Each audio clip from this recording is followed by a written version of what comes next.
Hello, welcome to November 24th, 2022. My name is Kurt, and this is my Good Life Meditation video.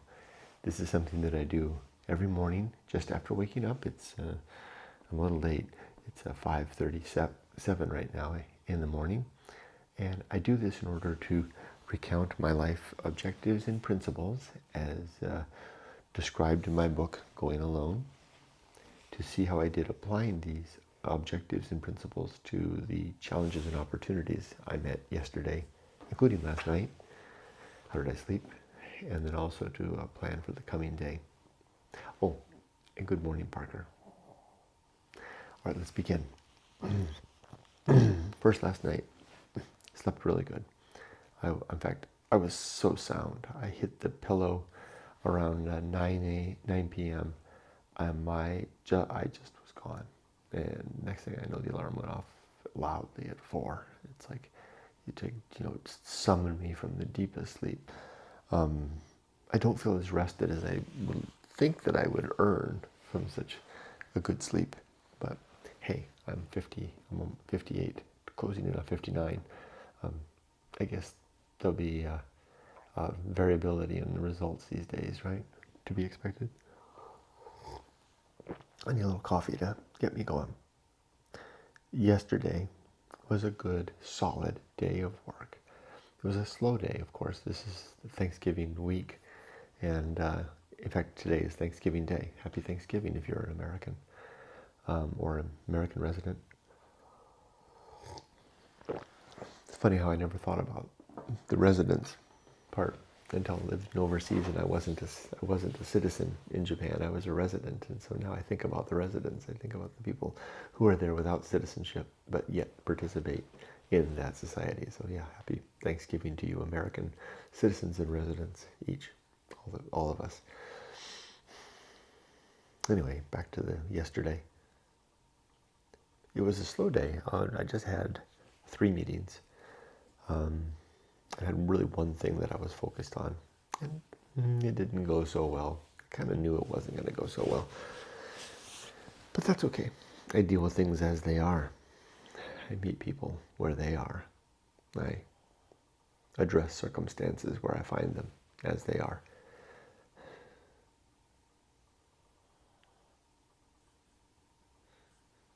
Is that what they mean by that?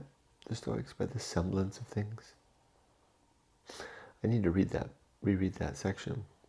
Do we deal with things with the semblance of things? The semblance being the way they appear. Excuse me, Ollie. Anyway, I dealt with things as they appeared yesterday, I think, to the good ability, to the best of my ability. What I simply mean by that is that I'm getting better at dealing with things as I find them, rather than as I want them, or as I hope, or as I think I deserve. Is anything other than what it really is. I deal with things as they are, including people. And it's making a dramatic effect. It's causing me to stay rigid and ramrod, stable through not every situation by any means. I still get ambushed. In fact, I was practicing the ambush imagination just now. I was getting my coffee and the room was dark, and I went to pick the cup up, and I thought, what if I hit the cup at the top of the coffee maker as I extracted it from the coffee maker, and it spilt all over the place and made a huge noise and stained everything. How would I respond to that? I would have been upset. I wouldn't have been very stoic. I could tell that was the case. So clearly there's ambushes lying in wait, but I can work on it. I can try to get there. Any particulars yesterday? Again, I had one. I had another coworker, the same coworker I mentioned yesterday, was sniping at me. Like a sniper from behind the bushes, 100 yards out, taking shots, bullets whizzing by your head. And I handled it deftly, without emotion. Not like a robot, but without undue emotion. I gave it the emotion and the attention and the response that it deserved in right proportion. And the sniping stopped. And I didn't. But the interesting part was, it wasn't just an appearance on my part. I genuinely wasn't upset. I could tell myself I'm being sniped at right now. And instead of being, okay, let's see, I'll compose myself and get it back, I just composed myself and got back. That's a critical shift that's beginning to happen in my career as a Stoic, where these principles become less something to be remembered and acted upon as something to simply be part and parcel of the way that I do everything, or at least I attempt to. And it becomes more significant, more immediate, and ready, at the ready, with every passing day of practice. Like a bowler coming to the lanes every day and practicing throwing the balls, the strikes are increasing. That's a good one. Bear with me.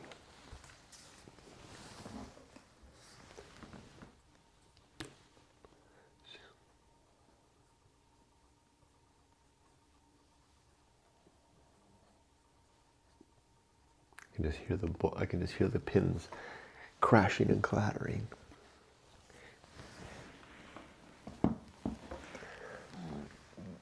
Pardon me. Okay, let's do the Good Life Creed. My 7 objectives, as related in my book, Going Alone. This is a promotional video available on Amazon or at any bookstore you like. Just go down to the bookstore and ask for a copy, and if they don't have it, which they probably don't, they can order it, and they'll get you a copy, or they'll get it in stock.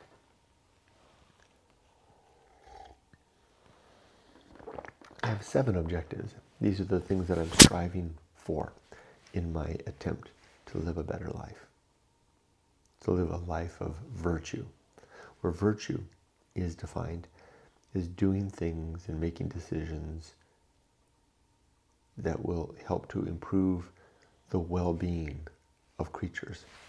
Well-being basically boils down to happiness, peace, comfort, less stress, anxiety, pain, suffering, etc.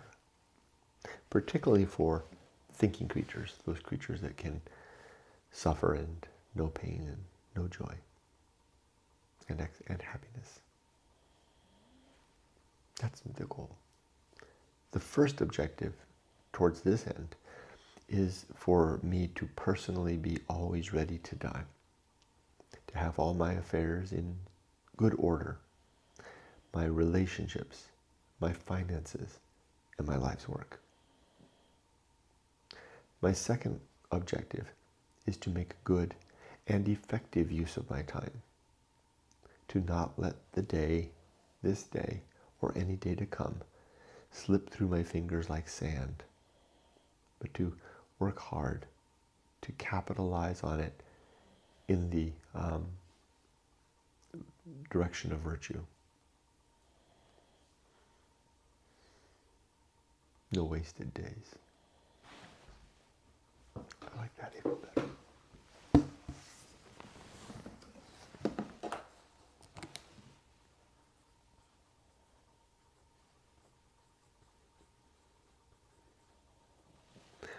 The third objective is to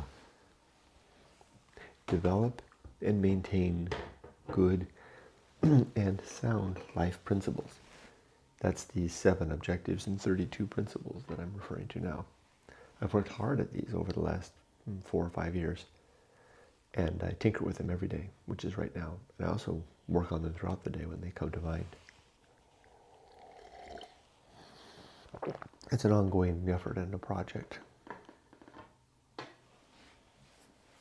Number 4 is to cultivate good emotional reactions. This is becoming easier and easier. Life just can't get me as easily as it used to. It still gets me, I'm still reachable as a Stoic, but it's a lot harder, and it's growing harder every day. And that does not mean that I'm disengaged or indifferent to others or a circumstance. It simply means that I recognize what is outside of my control, and I remain apathetic. Not disengaged, but apathetic and indifferent to those things. I will seek after a bit of shelter when I'm suddenly caught in a rain downpour while walking through the streets of Japan, as does happen. But it won't let it upset me. I am indifferent to the fact. And becoming more that way with all things. The sniper yesterday, I dealt with it effectively, in an adult manner, with no upset or revenge or even desire for that. I dealt with the sniper in an effective adult manner without being upset or even needing to hide any upset, mask it, because it just didn't exist.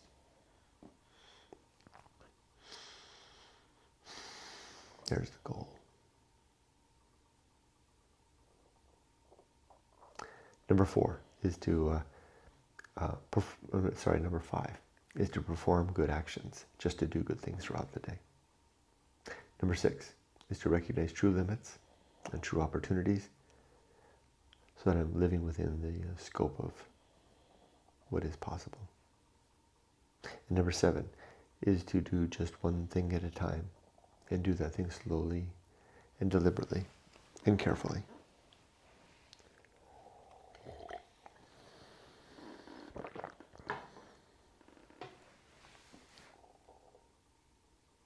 Now my 32 principles. 1 is can you feel it? Can you sense that I'm a little flustered? I had a thought that just went through my mind, and it's unsettling me a little bit. I get unsettled, and then here it comes. Something I should have done, yet I'm notorious for not doing.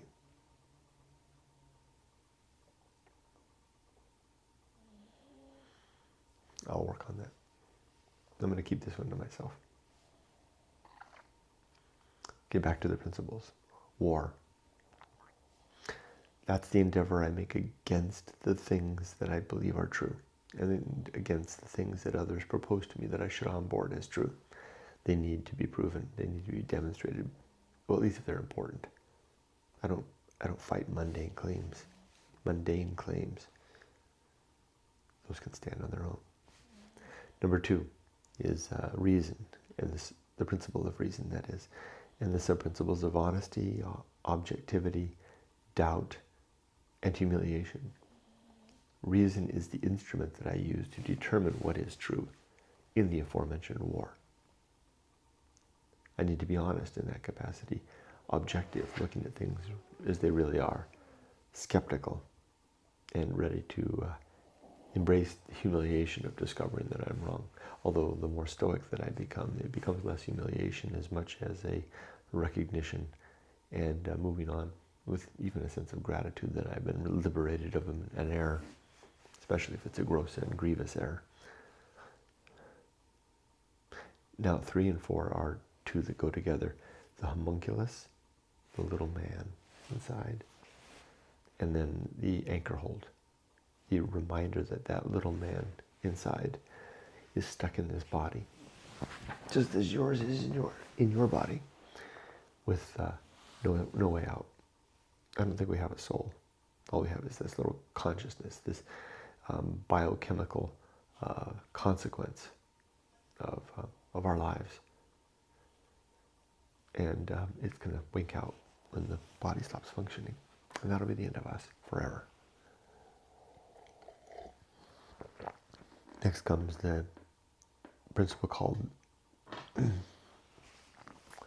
the home of good and evil. I think that good and evil reside in our minds as opinions. There is no good out there on its own, or evil, other than maybe a little mandate that we have to reproduce. Seems to be a kind of a good of sorts. I'll talk about that in just a second again with the next principle. Yet, if good and evil don't exist as absolutes in the universe, not chiseled in any cosmic tablet of stones, then it's up to us to work on it, work hard on it, to ascertain what our epistemology, our toolkit of determining what's real in the world, what's true, identifies as potentially true, then working with others towards an agreement that allows us to function together, to objectively work to work towards objectively agreed on goodness, where the objectivity comes in the measurable differences that it makes. Although still the thing itself remains neither good nor evil, neither right nor wrong. I think I kind of tangled this one up. I think I got the point across. Good and evil are in our heads, not somewhere else. Next comes the principle of purpose, and the three sub-principles of biology, which is the mandate that we feel, again, like I said before, to reproduce, to find a mate, build a home, have children, raise them, and move on. Death. The second purpose is to be a virtuous person, where again, virtue is defined as seeking after the improvement of the well-being of thinking creatures. And then third is whatever personal purpose we onboard for our lives. For me, that personal purpose is the continued marketing and sharing of my book, Going Alone, My Story, and the Good Life Creed that it contains, and which is the result of that effort. Principle number 6 is the atomic principle. Everything is made of bits and pieces, and each of us is falling to pieces. I certainly am. Imagine you are too, especially if you're past 30. Death is coming for us quickly, and then after that, everything will dissolve away. That is us. Either rot, be burned up, or mulch or decompose away. I guess that's the only options: rot or be burned up, right? Or we could dissolve. Next comes the principle of nature. Everything has some particular nature. It's the nature of this little dog to be very warm in my lap. It's the nature of my one coworker to snipe from the sides. It's the nature of Thanksgiving Day to be a day of food and remembrance and feasting and thanks. And it's the nature of me to sometimes forget important things, even though I knew it was coming. The thing I was talking about before. Gosh darn it. I'm disappointed in myself.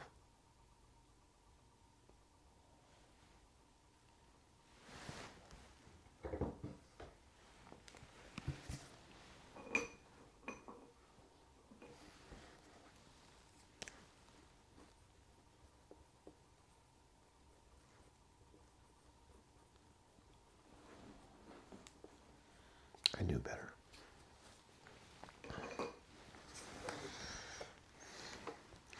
Okay, next comes the pirate ride. That's the next principle. Free will seems to be an illusion.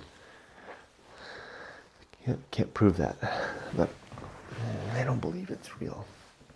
I think that every decision we make is the sharp end of the instrument of the universe. All the things that are happening around us that have happened, jostling and pushing us and suggesting in their own way our decisions, and our decisions are simply the consequence of that. What decision could we make in a vacuum? How can we ever be disconnected from the universe at large and all the influences? I don't think we can. So, to a greater or lesser degree, and I suspect greater, absolute perhaps, we don't have free will. Can't prove it though. Next comes the principle of maturity, and the sub-principles of wisdom, fortitude, and integrity. We are mature when we wisely remember our past successes and failures and strive to do better. We have the fortitude to do better. This results in a life of integrity, where our results are a good yield and match to our values. Our decisions are prudent, which I'll get to in just a moment. Next comes the social principle. We are social creatures. We need each other. The sub-principles here are diplomacy, justice, conspiracy, and prudence. Prudence? Not yet. I got ahead of myself. Diplomacy, justice, and conspiracy. Diplomacy, because as social creatures, social men and women, we work to understand others, especially those who hold differing opinions, and come to some agreement about how we'll proceed, similar to the way governments work, right? Opposing parties will reach agreement and move forward. Justice being the end that we're seeking, the alignment of our shared and agreed values towards some ends that are in the pursuit of virtue. Or again, virtue is defined as pursuing the improvement of the well-being of thinking creatures. And conspiracy is when you and I lock arms with our agreement, the result, the fruit of our diplomacy, and we move in the direction of justice. The next principle is public speaking, which has several sub-principles, namely best words, eloquence, prudence, gossip, and rumor.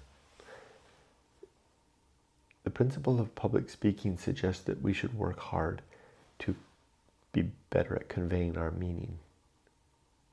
We should develop a good vocabulary so that we can use the right words to convey the sense that we want and the ideas that we have, and to use those words carefully, to not try to be flowery or persuasive or use sophistry to get our way, or eloquence on its own, but to have eloquence that passes through the filter of prudence, which is another one of the sub-principles to both of them, eloquence and prudence. Prudence being our ability to, in the moment, filter what comes out of our mouth or our pen or through the keyboard of our typing fingers, whatever that is that's coming out through our values, so that it is in alignment with our values. That's prudence.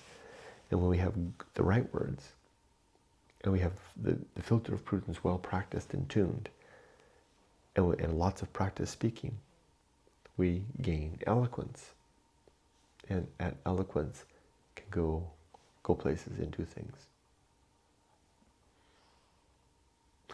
The negative elements of public speaking are spreading rumors and engaging in gossip. Where gossip is nothing more than speaking about other people in such a way that if they heard what you were saying, we would be embarrassed.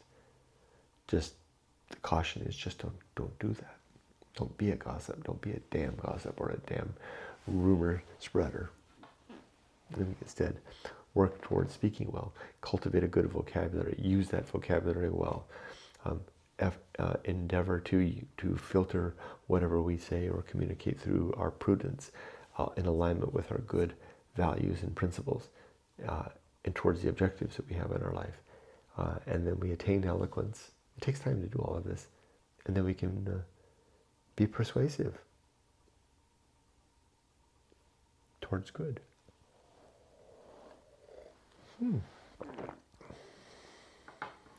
I like that even better.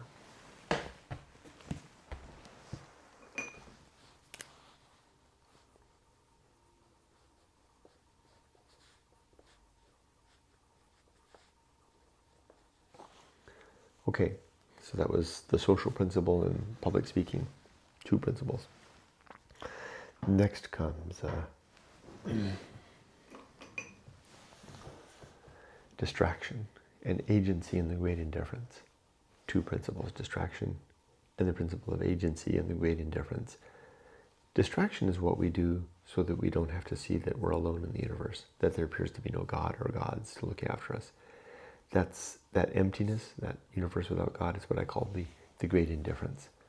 So we keep ourselves busy with our jobs and our families and our hobbies and our gossip and our TV shows and our radio and our church and our God. That we can spend our whole lives occupied with all of that and closing ourselves off to the apparent emptiness of the universe, because a lot of people don't want to face that, because that leaves us holding the bag with regard to the responsibility to live well. It's much easier just to take instruction from omnipotence, perceived omnipotence, and to look to dogma and tradition and authority to rescue us from the dilemma of being in charge. It's not a very adult way to live, but it is an easier way to live, especially if you have no inclination or little to do the hard work of developing and maintaining your own creed. It's a full-time job. Okay, next comes, what if I feel like I'm missing something here? I think I'm okay. Next comes Fiverr, I think. Temperance. Life will not go well. These are all separate principles. The principle of temperance. The principle of life will not go well. The principle of the horror show. The principle of the feast of offal. No, that which must be born. The principle of that which must be born, and then the principle of the feast of offal. Those are, I call that the Fiverr. I called it something else. 5 principles? Yeah, I think that's it. So the idea is that temperance is what we can do to control our consumption of all things, food, drink, work, play, etc. We learn to be able to restrain ourselves. I still have to work on that. After dinner, I had too many cookies last night. The next one, life will not go well. Life's going to have speed bumps, like the thing I forgot to do. The mistakes I make at work and at play. The too many cookies that I ate, etc. Mundane things, right? Not too bad, but, speed bumps along the way through life. And then the horror show. The horror show is the absolutely terrible stuff that happens. You're watching your dog get run over in the street, and worse yet, the car didn't kill them outright, and they sit to whine there, lay there in the street whining and suffering, bleeding out. Well, you don't know what to do. And you grab them and you shuttle them off to the vet. And they sit there on the side of the... I should give a disclaimer when I get to this principle. I sometimes describe horrifying things. Here, and I'm doing it right now. And your pet is there broken on the seat as you're driving to the vet, gazing up at you, whimpering. Okay, there's enough of that. That's horror show level stuff. And I remind myself that those things are possible, that they will happen. They are happening right now. That one example I just gave isn't an example I pulled out of thin air. It's something that happened to me when I was about 17, and I ran over a dog in Mexico while I was driving in the night. That exact same thing happened to me. That was a horrifying moment. And if you're wondering what happened, the people that owned the dog, it was in a small village in Mexico, the Baja Peninsula, and I was only 17. And the people of the village basically came out. The kids got there right away, and then the adults, and they waved me on my way. It was they lived right off a main highway. Apparently, this happens sometimes.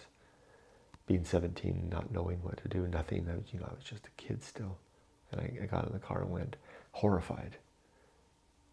I remain horrified. Well, almost 59 now, and I'm still horrified by that event. And the dog, and I wonder sometimes what happened, and I wonder about the kids that came out and saw their pet run over by this gringo.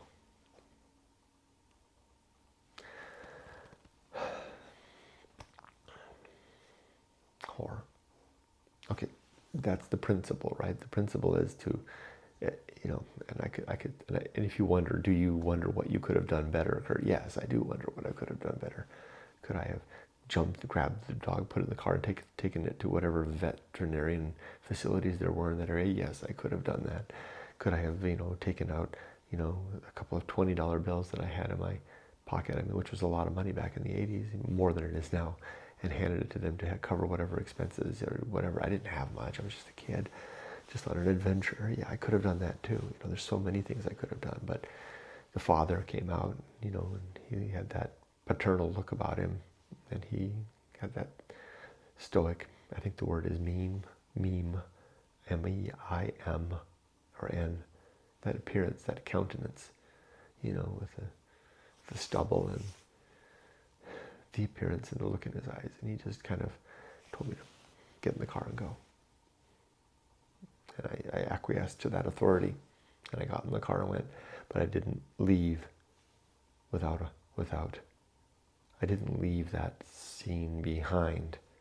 I took it with me, and it's been with me all my life.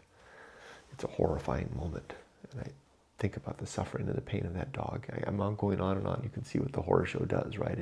It works at the battlements of our self-control and our resolve and our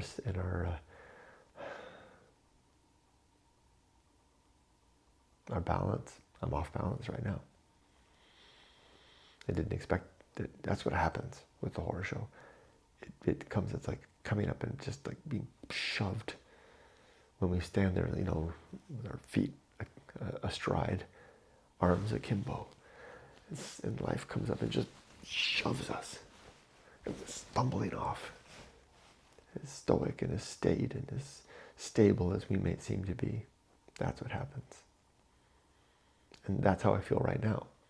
Every time I think this thought, I am. The horror show does that. And I don't know that I can weather it.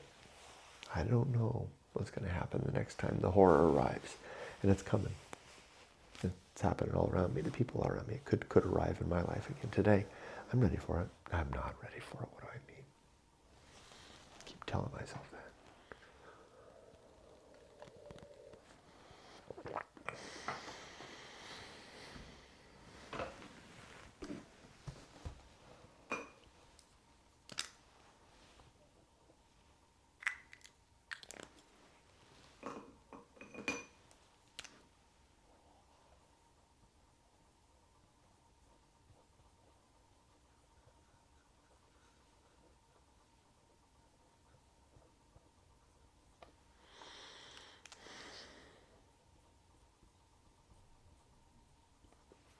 Okay, that's enough of that.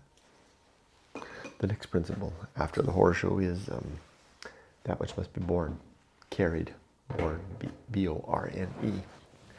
What we have to bear is the horror show. We have to bear the speed bumps in life, the fact that life will not go well, etc., etc. It's our role as adults to bear this stuff as best we can. And then finally comes the Feast of Offal, which is the upset that offal is the waste, it's the stuff that the result of the butchers are, right? The waste and byproduct. You could use that word more broadly, but that's how I apply it. I borrow it from that. So you're cutting up a piece of an animal, and you've got the choice bits of meat that you put in the butcher's window to sell, and then you've got all the other stuff, the hair, the bones, the skin, the teeth, etc., brains, offal, the guts, all the offal. What do you do with that? Well, nothing. Or you grind it up and make sausages out of it. I describe the offal of our upset, and when we lose our balance and we get upset, like the sniper yesterday was doing that as a form of releasing whatever pent up inside that person. Taking pot shots at me at work, bam, bam, bam, maybe getting a dead strike. And the dead strike comes when I react, right? When I engage in that in a way that's like, demonstrating that upset has been transferred over. That's the Feast of Offal. And that's what we do when we lose our cool. And we spread that cool and that upset with others. The Feast of Offal. And I don't want to engage in that feast. I don't want to be the one that's serving it up, and I don't want to be the one eating it. So I try to avoid it. It's not a good feast, so to say on Thanksgiving Day. Okay, the next one, the next principle is called the best seat in the house. It's a reminder to be content with where I am and who I am and what I'm doing, all the while striving to improve. It's like running and standing still at the same time. What a parody. Not a parody, what a paradox. Okay, now comes another combination. It's a four principles together. The restless man, the path of wildness, the great life adventure, and the risk of avoiding risk. So taking it together.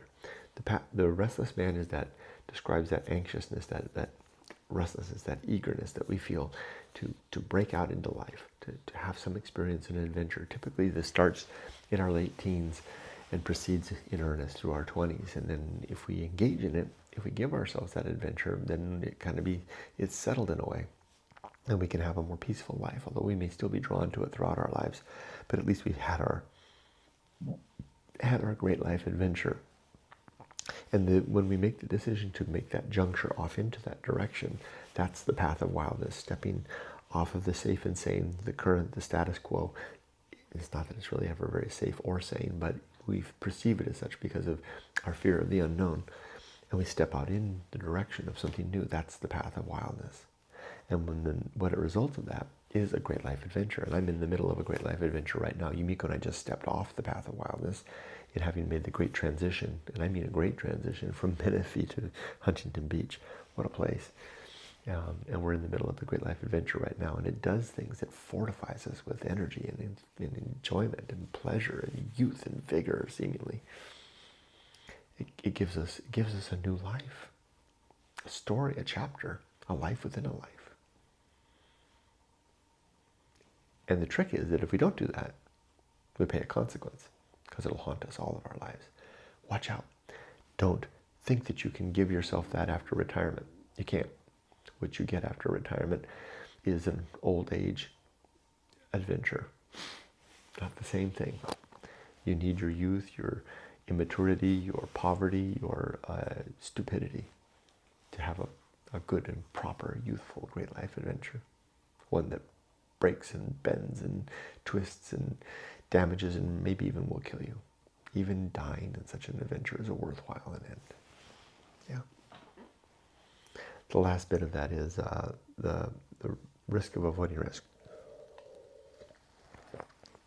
Put off that experience for later in life so that you can focus on the safe and the sane, the education, career, home, family, and security in old age. Good stuff. But if you put off the great life adventure until later, then look forward to being haunted most likely for all your life, and to not finding whatever you do in your old age very satisfying, although you'll convince yourself, you'll tell yourself it is. What a wonderful motorhome trip that was. What a safe and sane time we had in that European tour. What a nice time we had at Disney World. For some, that is the end. That's enough. But for a lot of us, that won't cut the mustard. Not risky, edgy, dangerous, or unique enough for our ends. There's something about us humans that wants to go into frontiers. We don't want the package tour. Let us get off the beaten path. Let us go over that, to the end of that canyon, or over that ridge that no one's ever been to. And come back and describe later what we found. That's the kind of thing that a lot of us are after. And I think it's ingrained in us. It's part and parcel of what we are as humans. If you're one of those, then you better do it. If you're not one of those, then I guess lucky you. Enjoy your cruise. And I'm not casting any judgment about any of that. I mean, really mean it. I mean, you're kind of fortunate. If you aren't drawn to that, you don't have to make this investment. In a great life adventure, you don't have to step upon the path of wildness. You can enjoy the safe and sane of the education, the career, the home, the family, and the saving for our old age. You can do that, and that's enough, and I envy you in a way. Although I'm really grateful for my own great life adventures and my ongoing pursuit of them, because they kind of cause a shining in the eyes that you just don't get otherwise, that I want, and I'm grateful for. And I'll keep on doing. Okay, enough of that. Next comes sin and damnation, the next principle, that is. There are 8 sins in my worldview. All of these relate to believing things that are untrue, being untrue, or being engaging in some bad behaviors. These are namely falsity, being untrue; credulity, believing things too easily; faith, believing things where we found the belief in the fact of a belief. What? Superstition, believing in things that are categorically nonsense; dogma, believing things based on a long tradition, or to be impressed by a big book; authority, believing because the person that's talking seems to know what they're talking about. That's not enough of a reason. Rumor, spreading rumors, and engaging in gossip. Engage in any of those things, and we wind up damned in the here and now. Sin and damnation. Next is complete oblivion. I don't think we have a soul. I don't think there's any God or gods. There's no spirits or afterlife or heaven or hell. When we die, that's the end. We wink out the same way that a candle disappears when we blow it out.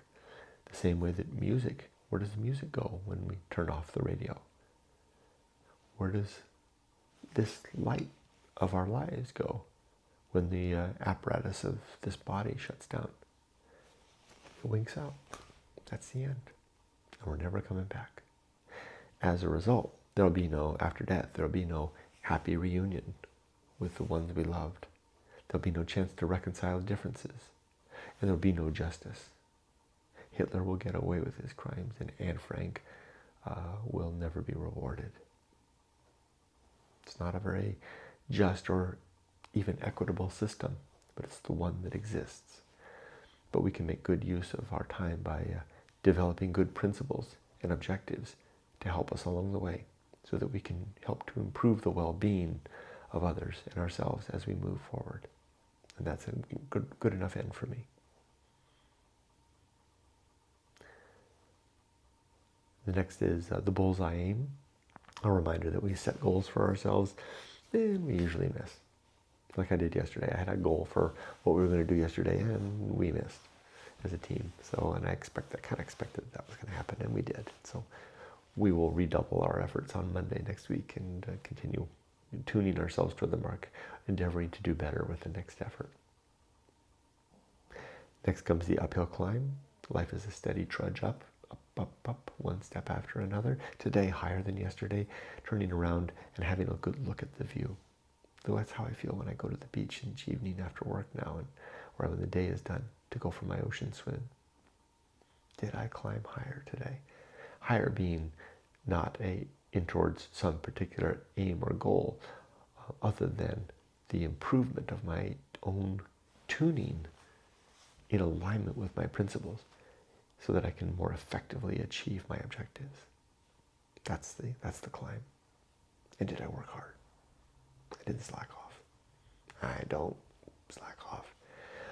I'm practically incapable of slacking off. Lucky me? I don't know. I wish I could just slack off sometimes. I just can't. Even in my own time. The next principle is arena and utility. Life is this arena for the development of principles that help us to reach the objectives that we've set for ourselves.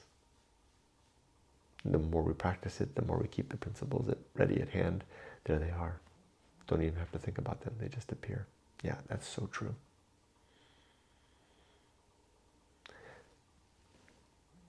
Nothing is enough. A mere suggestion towards getting by with and expecting less. And there's more peace in that. I feel it washing over me. even as I just mentioned it. And then lastly, the last principle is the principle of fun. A reminder to have a good time today, to enjoy remembering yesterday, the good times of yesterday and beyond, and to enjoy the anticipation of what's to come. We did it. We got through it. Okay, now, what of today? Well, today's a holiday, Thanksgiving. My plan is to finish this video. I'll upload this video. I'll then read my Bible. I think I've got one more chapter of Hosea, and then I can begin the chapter of Josh. But my light went out. My Bible I've got sitting on a stand over there, and it's got this nice little light, and the bulb went out. So I'll have to read the Bible in the dark. Reading my Bible in the dark. No comment.